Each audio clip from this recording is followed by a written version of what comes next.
எதற்காக சேமிக்க வேண்டும்? நமக்கு தேவையான செல்வத்தை பெருமாள் நமக்கு கொடுத்திருக்கிறார். அதை வைத்துக்கொண்டு அமைதியாக வாழ்ந்து கோவில்களுக்கு என்னால் முடிந்த திருப்பணிகளை செய்து வருகிறேன். அதன் மூலம் பெருமாளின் அருளை நான் நிறைய சேமித்து வைத்திருக்கிறேன். நீங்கள் மூவரும் கூறும் பொருளை அல்ல. நீ ஒரு ஒண்டிக்கட்டை, பிரம்மச்சாரி, திருமணமே வேண்டாம் என்று வாழ்பவன். பெருமாளின் அருள் போதும் என்று நீ வாழலாம். ஆனால் நாங்கள் குடும்பஸ்தர்கள். எங்களுக்கு குடும்பம் இருக்கிறது, வாழ்க்கை இருக்கிறது. வெறும் அருளை வைத்துக் கொண்டு நாங்கள் என்ன செய்வது? பொருள்தான் எங்களுக்கு வேண்டும். எதற்காக இப்படி வெட்டி பேச்சு பேசிக் கொண்டிருக்கிறீர்கள்? சொத்தை 3 பங்காக பிரிக்க முடியுமா, முடியாதா? முடியாது. ஒரு கண்ணில் வெண்ணையும் மறுகண்ணில் சுண்ணாம்பும் வைத்து பார்க்க என்னால் முடியாது. என் மகன் பார்க்கவதாசனுக்கு என்னால் துரோகம் செய்ய முடியாது. நான் சொத்தை பிரித்து கொடுக்க மாட்டேன். கொடுத்து விடுங்கள் அப்பா.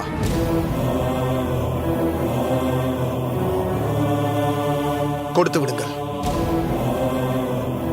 இவர்கள் சொல்வதைப் போல் பொன்னையும் பொருளையும் சேர்க்க எனக்கு சாமர்த்தியம் இல்லைதான். அதிலெல்லாம் நாட்டம் இல்லாத எனக்கு சொத்தில் மட்டும் எதற்கு பங்கு? சொத்து இருந்தாலும் இல்லாவிட்டாலும் என் வாழ்க்கை எப்பொழுதும் போல்தான் இருக்கப் போகிறது. என்னால் இவர்கள் துன்பப்பட வேண்டாம். உங்களுக்கு மன உளைச்சல் வேண்டாம். சொத்தை 3 பங்காக பிரித்து இவர்களுக்கே கொடுத்து விடுங்கள்.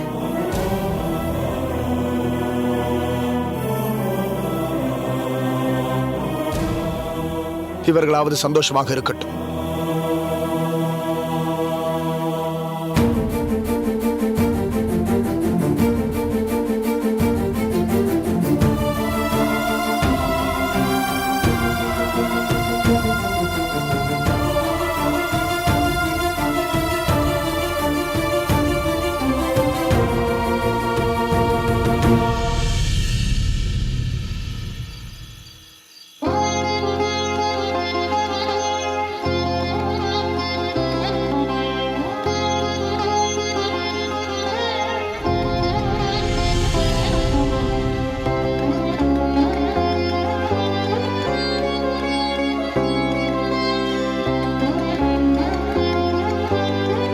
பார்கவதாசா, அம்மா, ஏனப்பா வருத்தமாக உட்கார்ந்திருக்கிறாய்? வருத்தமா? எனக்கு என்னம்மா வருத்தம்? வானத்தையே வெறித்து பார்த்து கொண்டிருக்கிறாயே. அம்மா, இந்த கருமுகிலும் முழு நிலவும் பார்க்க பார்க்க சலிக்காத ஒன்று. அதைத்தான் ரசித்துக் கொண்டிருந்தேன். காலையில் நடந்த சம்பவம் குறித்து நான் வருத்தப்பட்டுக் கொண்டிருக்கிறேன். நீ எந்த கவலையோ வருத்தமோ இல்லாமல் நிலவை பார்த்து ரசித்துக் கொண்டிருக்கிறேன் என்கிறாய். அம்மா, எதற்காக வருத்தப்படுகிறீர்கள்? நான் என்ன ஏதேனும் தவறான பாதையில் சென்று விட்டேனா? அல்லது என் அண்ணன்மார்களையோ தகப்பனாரையோ கடும் சொற்களால் காயப்படுத்தி விட்டேனா? இல்லையப்பா, நீ யாரையும் காயப்படுத்தவில்லை. உன் அண்ணன்மார்கள் தான் உன்னை காயப்படுத்தி விட்டார்கள். வணிகத்தில் நாட்டமில்லை, பொருள் ஈட்டுவதில் ஈடுபாடு இல்லை என்று உன்னை குற்றம் சாட்டினார்களே, அது குறித்துத்தான் நான் வருந்தி கொண்டிருக்கிறேன். அவர்கள் உண்மையைத்தானே சொன்னார்கள்? இல்லையப்பா, உன்னை தாழ்த்தி பேசுவதை என்னால் சகித்துக் கொண்டிருக்க முடியவில்லை. நீ நினைத்தால் அவர்களை காட்டிலும் பன்மடங்கு உன்னால் பரிமளிக்க முடியும். அது எனக்கும் தெரியும். ஆனால் அவர்கள் உன்னை ஏமாற்றி சொத்தை 3 பங்காக பிரிக்க முயற்சி செய்கிறார்களே. அவர்களை சொல்லி எந்த தவறும் இல்லை. நீ செல்வம் சேர்த்து வைத்திருக்கிறாயா என்று அவர்கள் கேட்ட கேள்விக்கு என்னிடம் பதில் இல்லையே. ஏன் இல்லை? நிச்சயம் இருக்கிறது. இதை பார்.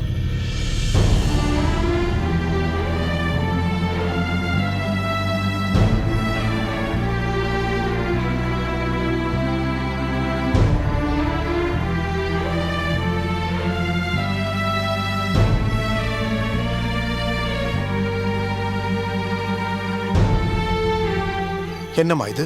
என்னுடைய நகைகள். நாளை இவற்றை உன் தமையனார்களுக்கு காட்டு. இத்தனையும் நீ ஈட்டியதாக சொல். அது பொய் அல்லவா? பரவாயில்லை, இதை நீ சேர்த்த செல்வம் என்று சொல். சொத்தை 4ஆக பிரிக்க சொல், அல்லது சொத்தையே பிரிக்க வேண்டாம் என்று சொல். இல்லையம்மா, நான் அப்படி சொல்ல மாட்டேன். நான் வரதராஜ பெருமாளின் பக்தன். ஒரு உண்மையான வைணவனாக வாழ வேண்டும் என்று முயற்சி செய்து கொண்டிருக்கிறேன். பொய் சொல்பவன் ஒரு நாளும் வைணவனாக இருக்க முடியாது. இதை பொய்யென்று ஏன் நினைக்கிறாய்? இவை என்னுடையவை. உன் அப்பா எனக்கு கொடுத்ததிலிருந்து சேமித்து வாங்கியவை. இவைகளை இப்போதே நான் உனக்கு தந்து விடுகிறேன். இவை இப்போது உன்னுடையவை. இவைகளை நீ ஈட்டியதாக சொல்ல வேண்டாம். அப்படி சொன்னால் தானே அது பொய். இப்போது நான் உனக்கு இதை கொடுத்து விட்டதால் இனி இவை உன்னுடையவை என்பதே நிஜம். உன் அண்ணன்மார்களிடம் நாளை இதோ என்னுடையவை என்று காட்டு. இல்லையம்மா, இதற்கு நான் ஒருபோதும் உடன்பட மாட்டேன். பொய் சொல்லித்தான் சொத்தில் பங்கு பெற வேண்டும் என்றால் அப்படிப்பட்ட சொத்தே எனக்கு வேண்டாம். நான் இந்த வீட்டில் இருந்தால் உங்களுக்கும் தகப்பனாருக்கும் தான் மன கஷ்டம். எனக்கு இந்த லௌகிக வாழ்க்கை சரிப்பட்டு வராது. பெருமாளுடனே இருந்து அவருக்கு சேவை செய்வது மட்டும்தான் எனக்கு மகிழ்ச்சியை அளிக்க முடியும். ஆகையால் நான் வீட்டை விட்டு வெளியேறுவது என்று முடிவெடுத்து விட்டேன். அதை தவிர வேறு வழி இல்லை அம்மா. ஐயோ வேண்டாம் அப்பா.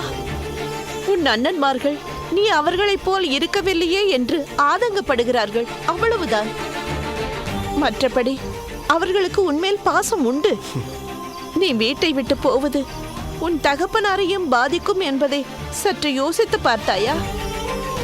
உன் அண்ணன்மார்களே கூட அவர்களை விட்டு நீ பிரிந்து போவதற்கு ஒப்புக்கொள்ள மாட்டார்கள். நான் யாரையும் குறை சொல்லிவிட்டு இந்த வீட்டை விட்டு வெளியே போகவில்லை. எனக்கு பக்திதான் இயல்பு. பெருமாளின் சேவைதான் எனக்கு மகிழ்ச்சி. தயவு செய்து என்னை தடுக்காதீர்கள். பார்க்கவா, இங்கு நடந்தவை அனைத்தையும் மறந்துவிடு. இறைஞ்சி கேட்கிறேன், உன் முடிவை மாற்றிக்கொள். உன் விருப்பம் எதுவோ அதையே செய்து கொண்டு இந்த வீட்டிலேயே இருந்து கொள். என் மீது தாங்கள் கொண்டுள்ள பாசம் தங்களை இப்படியெல்லாம் பேச வைக்கிறது. தங்களையும் தகப்பனாரையும் தவிர இந்த வீட்டில் என் மீது யாருக்கும் விருப்பமில்லை. கோவில் பூஜை கைங்கரியம் என நான் இருப்பதை விரும்ப மாட்டார்கள் என்பதை நான் நன்றாக புரிந்து கொண்டேன். என் ஒருத்தனுக்காக ஒரு குடும்பத்தையே சங்கடத்தில் ஆழ்த்துவது தவறு. அதனால் நான் இங்கிருந்து செல்வதுதான் சரி. பார்க்கவா, கவலைப்படாதீர்கள் அம்மா. உங்கள் புதல்வன் தவறான பாதை எதிலும் போகாமல் பெருமாளின் கைங்கரியம் எனும் பாங்கான பாதையில்தான் போகிறான் என்று பெருமிதம் கொள்ளுங்கள். பூரிப்படையுங்கள். ஏன், இருமாந்திருந்தாலும் தவறில்லை. உங்கள் பேச்சை மீறுவதற்கு என்னை மன்னித்து விடுங்கள். விடிந்ததும் நான் புறப்பட்டு விடுவேன்.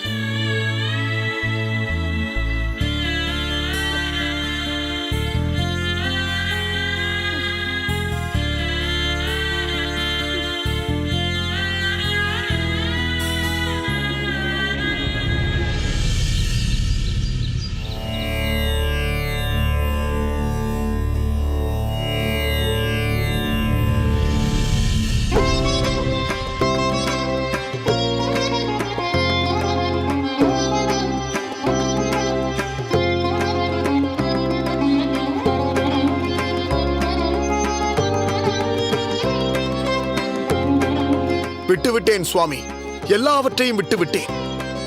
வீட்டையும் தாய் தந்தையையும் உடன் பிறப்புகளையும் விட்டுவிட்டேன்.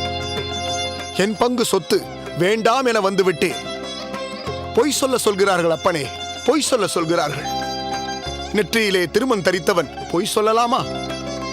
சொத்துக்காக என் உடன் பிறப்புகள் சண்டையிட்டுக் கொள்கிறார்கள். எனக்கு வணிகத்தில் நாட்டம் இல்லையாம், பொருள் சேர்க்கும் சாதுரியம் இல்லையாம். இவையெல்லாம் இல்லாத உனக்கு சொத்தில் மட்டும் பங்கு எதற்கு என்று கேட்கிறார்கள். என்னிடம் சண்டை போடுகிறார்கள். அதனால் தான் எதுவும் வேண்டாம் என்று விட்டுவிட்டு வந்து விட்டேன். வரதா, இனி நீதான் எனக்கு எல்லாமே. சரணாகதி அடைந்து விட்டாய் என்று சொல்.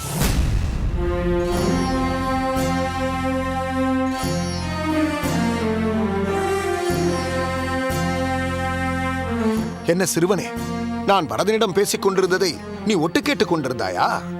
நீ வரதனிடம் பேசியதை நான் ஒட்டு கேட்க வேண்டுமா என்ன? நீ பேசியது ஸ்ரீரங்கத்தில் இருக்கும் அந்த ரங்கநாத பெருமாளுக்கே கேட்டிருக்கும் போல் இருக்கிறதே.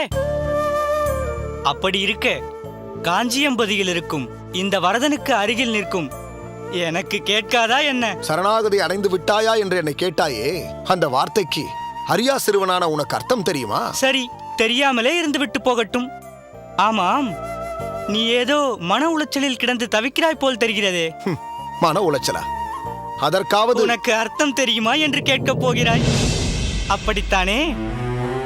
சரி, மனக்குழப்பம் என்று வைத்துக் கொள்ளலாமா? என் மனக்குழப்பம் பற்றி உனக்கு என்னப்பா கவலை? வேண்டாம் என்று விசிராந்தியாய் இருந்து விடலாம் என்றுதான் நினைக்கிறேன். விடமாட்டேன் என்கிறார்களே.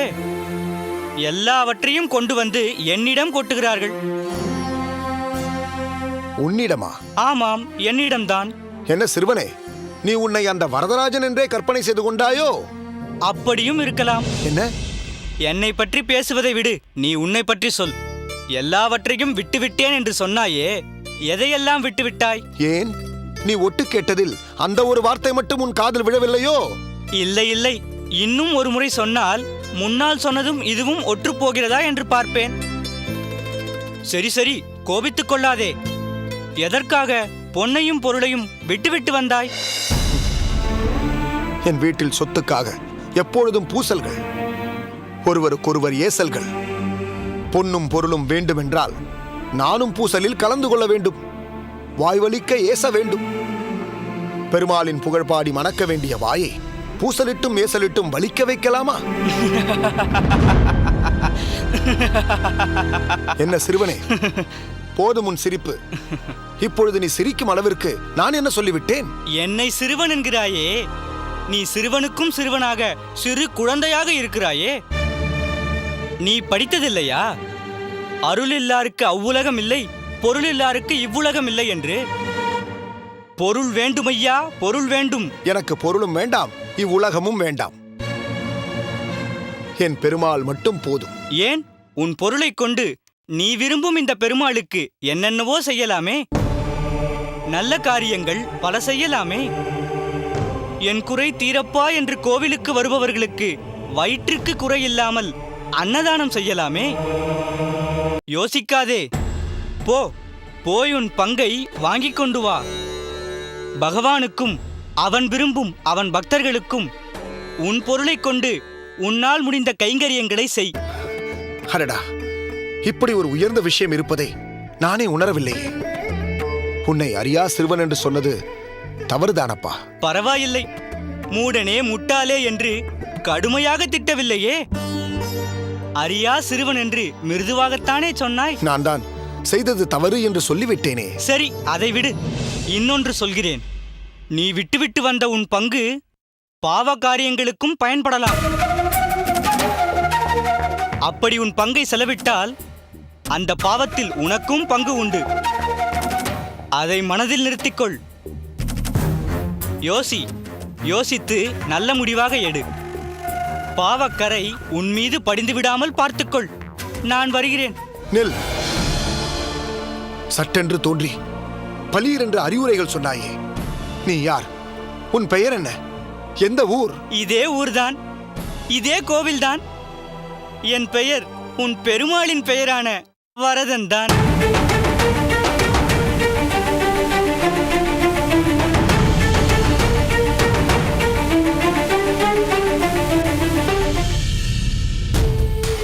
அம்மா,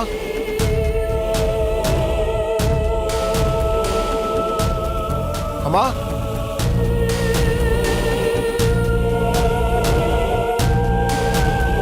அம்மா,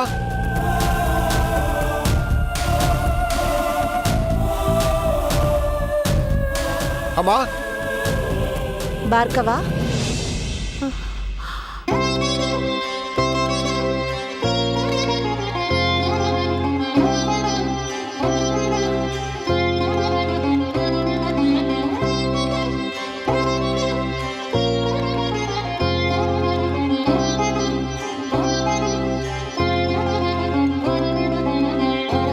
பார்கவா, என்னப்பா வேஷம் இது? இது வேஷம் இல்லை அம்மா, இதுதான் இனி என்னுடைய கோலம். இத்தனை நாட்களாக மனதிற்குள் ஒரு வைணவனாக வாழ்ந்து கொண்டிருந்தேன். இப்பொழுது என் புறத்தோற்றத்தாலும் வைணவனாக வாழ வேண்டிய ஒரு அற்புதமான சூழ்நிலையை வரதராஜ பெருமாள் எனக்கு தந்து விட்டார். உன்னை என்னால் புரிந்து கொள்ள முடியவில்லை அப்பா. சொத்தில் பங்கு வேண்டாம் என்று போனவன் இப்படி வந்து நிற்கிறாயே என்று கேட்டால் ஏதேதோ சொல்கிறாயே பார்கவா. அம்மா, ஒரு சிறு வேண்டுகோள். என்னை பார்கவா என்று அழைக்க வேண்டாம். வைணவர்கள் எனக்கு வைத்த திருக்கச்சி நம்பி என்றே எல்லோரும் அழைக்கட்டும். தாங்களும் அப்படியே அழைக்க வேண்டும். உன்னை நினைத்தால் எனக்கு மிகவும் வருத்தமாக இருக்கிறது அப்பா. எதுவும் வேண்டாம் என்று சென்றவன் இனி உன் வாழ்க்கையை எப்படியப்பா நடத்தப் போகிறாய்? அம்மா, கல்லுக்குள் இருக்கும் தேரைக்கும் படி அளப்பவர் அம்மா அந்த பெருமாள். அப்படிப்பட்ட அவர் எனக்கு படி அளக்காமலா போய்விடுவார்? என்னம்மா, நேற்று எதுவும் வேண்டாம் என்று சொல்லிவிட்டு போனவனை இன்று மறுபடியும் அழைத்து தூண்டி விடுகிறாயா? அதெல்லாம் தூண்டிவிட முடியாது. வேண்டாம் என்று சொல்லிவிட்டு போனால் போனதுதான். சரி விடு. இவன் இங்கு வந்தது நல்லதாக போயிற்று. எங்கு கோயில் குளம் என்று சுற்றிவிட்டு இரவுதான் வருவான் என்று நினைத்தேன். நல்ல வேளையாக வந்து சேர்ந்தான். இதோ பார், சொத்தை 3 பாகமாக பிரிப்பதற்கு பட்டய ஓலை தயாராக இருக்கிறது. அதில் நீ கையொப்பம் இட்டு விட்டால் போதும். கையொப்பம் இட மாட்டேன்.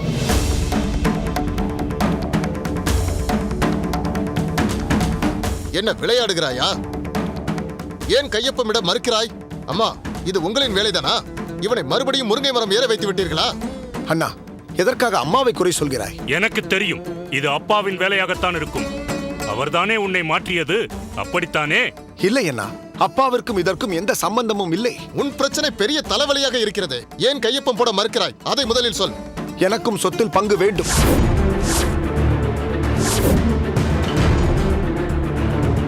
நேற்று வேண்டாம் என்று போனாயே, திடீரென்று இப்போது உனக்கு என்ன சொத்தின் மீது ஆசை வந்து விட்டது? பெருமாள் கேட்க சொல்கிறார், நான் கேட்கிறேன். ஆமாம், பெருமாள் நேரே உன்னிடம் வந்து சொத்தில் பங்கு கேள் என்று சொன்னாரா? பெருமாள் மனித ரூபத்தில் வந்துதான் பல விஷயங்களை சொல்வார். அப்படித்தான் ஒரு சிறுவன் மூலம் அவர் என்னிடம் சொன்னார். நீ கூறும் பொய்க்கு பெருமாளை துணை சேர்த்துக் கொள்கிறாயோ? அப்படியெல்லாம் பொய் சொல்லக்கூடியவன் இல்லை என் பிள்ளை. அவன் கேட்பதைப் போல் அவனுக்கும் ஒரு பங்கை பிரித்து கொடுத்து விடுங்களே. முடியாது. சொத்தை பிரித்து கொடுக்க முடியாது. என்ன, மீண்டும் ஏதாவது பிரச்சனையா? ஏதாவது பிரச்சனை இல்லை, அதே பிரச்சனைதான். சொத்தை 3ஆக பிரிப்பதற்கு பட்டய ஓலையில் கையொப்பமிட மாட்டானாம். அவனுக்கும் சொத்தில் பங்கு வேண்டுமாம். பெருமாள் ஒரு சிறுவன் உருவத்தில் வந்து போய் உன் பங்கை கேள் என்றாராம். இவனும் உடனே என் பங்கை கொடு என்று கேட்டு இங்கு ஓடி வந்து விட்டான். என்னப்பா இது? வேண்டும் அப்பா, சொத்தில் எனக்கும் பங்கு வேண்டும். ஒரு வைணவ துறவி போல் தோற்றத்தை மாற்றிக் கொண்டிருக்கிறாய். ஆனாலும் இப்பொழுது சொத்தின் மீது உள்ள பற்றை விட்டொழிக்கவில்லை, அப்படித்தானே? எனக்கு உடைகள் மீதும் பொன் பொருளின் மீதும் சற்றும் பற்று இல்லை. நான் என் பரந்தாமனை மட்டுமே விடாமல் பற்றி இருக்கிறேன். என் பங்கை கொண்டு அந்த பரந்தாமனுக்கும் அவரின் அடியவர்களுக்கும் தொண்டு செய்ய விரும்புகிறேன். என் பங்கை இங்கே விட்டு சென்றால் அது பாவ காரியங்கள் செய்ய வழிவகுத்து விடுமோ என்று அஞ்சுகிறேன். அப்படியெல்லாம் ஒன்றும் நடக்காது. அதை நாங்கள் பார்த்துக் கொள்கிறோம். நீ கோயில் குளம் பெருமாள் என்று திரிந்து கொண்டிருந்தால் புண்ணிய காரியம், நாங்கள் வியாபாரத்தில் ஈடுபடுவதெல்லாம் பாவ காரியமா? நான் அப்படி கூறவில்லை.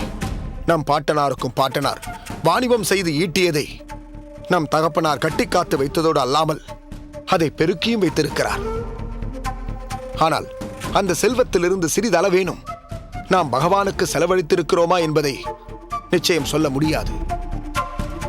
நாம் எவ்வளவுதான் மனதை தூய்மையாக வைத்திருந்தாலும் நம்மை எரியாமல் சிறு சிறு பாவங்களை நாம் செய்து கொண்டுதானே இருக்கிறோம்.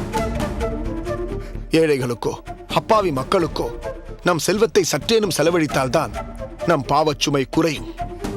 எங்களுக்கெல்லாம் சேர்த்துத்தான் நீ செலவழிக்கிறாயே, அது போதும், எங்கள் பாவச்சுமை குறையும். இல்லை, அவன் சொல்வதில் நியாயம் இருக்கிறது. அவன் உங்கள் எல்லோரையும் போல் பொருள் ஈட்டவில்லை என்பதுதானே நீங்கள் அவன் மீது காணும் குறை. ஆனால் அவன் உங்கள் அன்னையின் மணிவயிற்றில் உதித்திருப்பது, அதுவே அவன் நிறை. ஒரே வயிற்றில் பிறந்த நால்வரும் சொத்தை சமமாக பிரித்துக் கொள்வதுதான் முறை என்ற முடிவிலிருந்து தான் மாறியதற்கு அவன் தன் பங்கை வேண்டாம் என்று சொன்னதுதான் காரணம். இப்பொழுது அவனே வேண்டும் என்று சொல்லும் போது அவனுக்கு அவன் பங்கை கொடுத்து விடுவதுதானே முறை. முடியாது. 3ஐ 4ஆக பிரித்தால் பங்கு குறைந்துவிடும். நான் என் குடும்பத்திற்கும் மனைவிக்கும் ஏதேதோ செய்ய வேண்டும் என்று திட்டம் போட்டு வைத்துள்ளேன். ஆமாம், நானும் அப்படித்தான் சில திட்டங்கள் போட்டு வைத்திருக்கிறேன். திடீரென்று பங்கு குறைந்து விட்டால் நான் என்ன செய்வேன்? இதோ பாருங்கள், உங்களிடமிருந்து எனக்கு பொன்னோ பொருளோ இரண்டுமே வேண்டாம். உன்னை நம்ப முடியாது தம்பி. இப்போதுதான் பார்க்கிறோமே, இன்று வேண்டாம் என்பாய், நாளை கொண்டாய் என்பாய்.